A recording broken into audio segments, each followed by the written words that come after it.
Hello guys and welcome to our first TechNet video. Today we're going to be looking at how to do slow motion with the Canon 70D.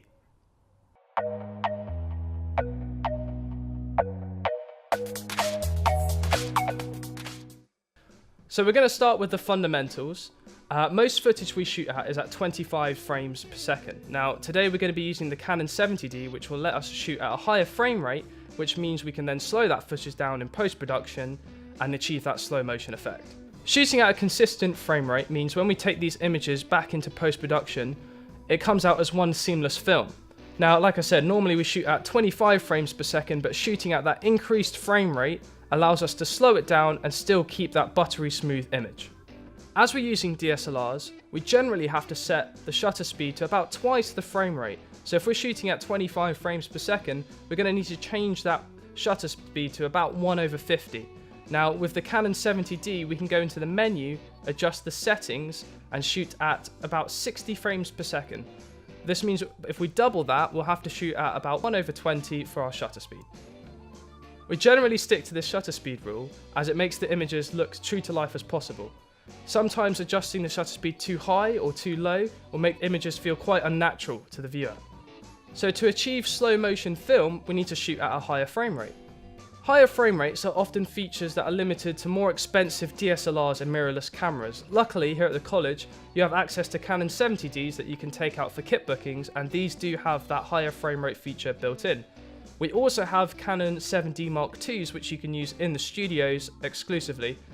These will also let you shoot at higher frame rates. The Canon 70D lets us shoot at 60 FPS, which is just over twice the standard frame rate. This means when it comes to post-production, we can slow that footage down by half and still get a nice smooth image. As I mentioned, we're going to have to adjust the shutter speed on this image. Doing this will affect our image, however, so we're going to have to consider either increasing the ISO, adjusting the aperture, or maybe just even adding more light into the scene to help brighten it back up. So let's actually get round to now shooting in slow motion. First of all, we're going to adjust the settings on the camera, and this is how you do it. To do this, head into Menu, navigate to Movie Record Size, and it will give you a list of options. You're going to want to choose the one that offers you 60 frames per second. Now on this Canon 70D, we do have to lower our resolution slightly to 720p. Not to worry though, we can alter this back in post-production. Now that we've got the frame rate set, we can adjust the shutter speed. To do this, head out of the main menu, and we can use the scroll wheel on the top of the camera to adjust the shutter speed, or we can just click on it on our touchscreen. Move it across to 1/20 and we're all set to go. Something to note is that when you finished recording in your higher frame rate, when you play it back on your camera, it won't be in slow motion yet. This is because we haven't put it back into Premiere Pro and slowed down that frame rate to the consistent 25 frames per second. Yes, we shot it at a higher frame rate, but the camera doesn't have built-in features to adjust it. Some of you out there might be thinking you can get away with slowing down 25 frames per second footage, but unfortunately you can't. We're going to show you a little comparison here of the 600D versus the 70D shot at the higher frame rate.